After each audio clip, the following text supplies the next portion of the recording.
পাশে। আপনারা দেখছেন নিউজ বাংলা প্রতিদিন, আমি গীতা। দেখে নেব আজকের হেডলাইন্স। রক্তদান জীবনদান, এই কথাকে সামনে রেখে রবিবার 26শে মে শ্রীরামপুর শহর জুড়ে রক্তদান উৎসব পালন করা হলো। উদ্যোগে শ্রীরামপুর প্রলয় স্মৃতি সংঘ স্বেচ্ছায় রক্তদান শিবির ছাড়াও এখানে জয়গুরু শ্রী শ্রী অশোক কুমার মুখোপাধ্যায় সেবা কেন্দ্রেও তার মামার বাড়িতেও স্বেচ্ছায় রক্তদান শিবিরের আয়োজন করা হয়েছিল। শ্রীরামপুর প্রলয় সংঘ উদ্যোগে রক্তদানে প্রায় 60 জন, আর দ্বিতীয় অনুষ্ঠানে অর্থাৎ অশোক কুমার মুখোপাধ্যায় সেবা কেন্দ্রে মামার বাড়িতে স্বেচ্ছায় রক্তদান করেন মোট 50 জন। এই রক্তদান উৎসবকে কেন্দ্র করে বহু মানুষের সাড়া পড়ে গিয়েছিল।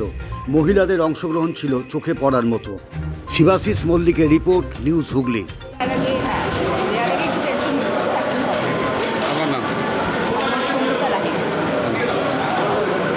সকালের শুভেচ্ছা। আজকে একটা স্মরণীয় দিন হয়ে গেল সামাজিক কাজের মধ্যে, কী বলবেন?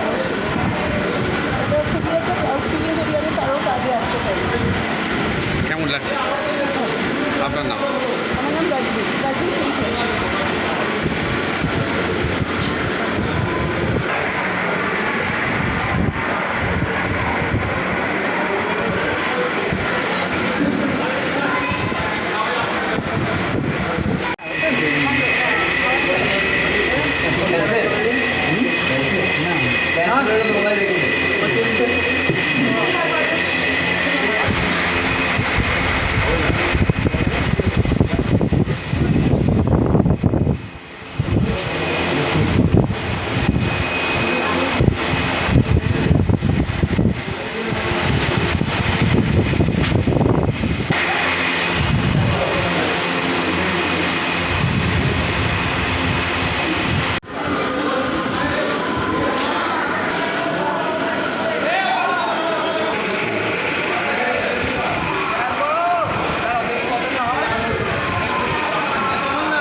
ব্যবহৃত সমস্ত জিনিসপত্র সব যা কিছু করেন এখানে মাদুর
ভালোই লাগছে সমাজের জন্য কাজ করে।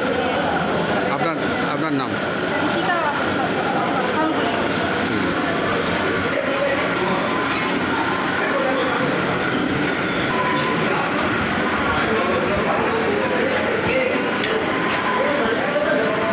কেমন লাগছে? ভয় লাগছে? ঠিক। আপনার নাম? আপনার নাম?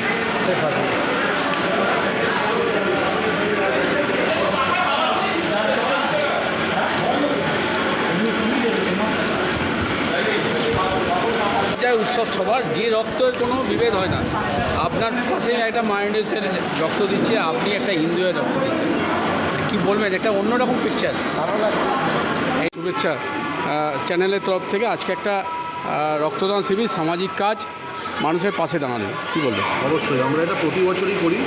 এটা আমাদের 23 বছরে পদার্পণ করলো এবং আমরা চেষ্টা করি প্রতি বছর এটা গরমকালে করা, এবং যেহেতু গরমকালে রক্তের সংকটটা বেশি থাকে, জেনারেলি দেখবেন ম্যাক্সিমাম ক্লাব এগুলো শীতকালে অ্যারেঞ্জ করে, কিন্তু গরমকালে যেহেতু এর চাহিদাটা বেশি থাকে সেই জন্য আমরা প্রতি বছর এই টাইমে করার চেষ্টা করে থাকি এবং আমাদের মোটামুটি 70-75 জন হয়। এবছর আমরা টার্গেট দিয়েছি যাতে 100 হেডস করা যায়।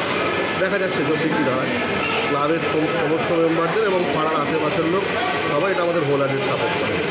কোন ব্যাংক ঋণ হয়েছে? আমাদের এটা হচ্ছে শ্রমজীবী। বেলুন? এখানে আমাদের শ্রীরামপুর যে ছোটো বেলুর যে জায়গাটা, হ্যাঁ, ওইখানকার শ্রমজীবী যে সংস্থা, ওনারাই প্রতি বছর ভালো।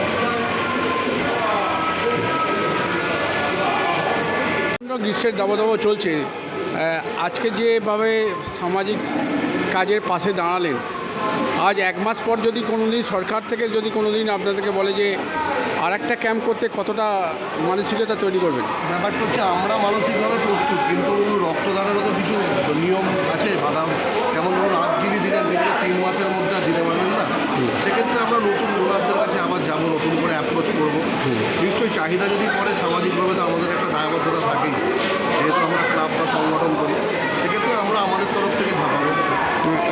আজকে আপনার একটা ভয়ঙ্কর দিন, যদিও বা গাছপালার ক্ষতি হবে, তাহলেও বৃক্ষরোপণ ধরনের কিছু? বৃক্ষরোপণ আমাদের মাঠটা যেটা আছে, ক্লাবের যেটা মাঠ, তার চারপাশে আমাদের অলরেডি বৃক্ষরোপণ আমরা করেছি।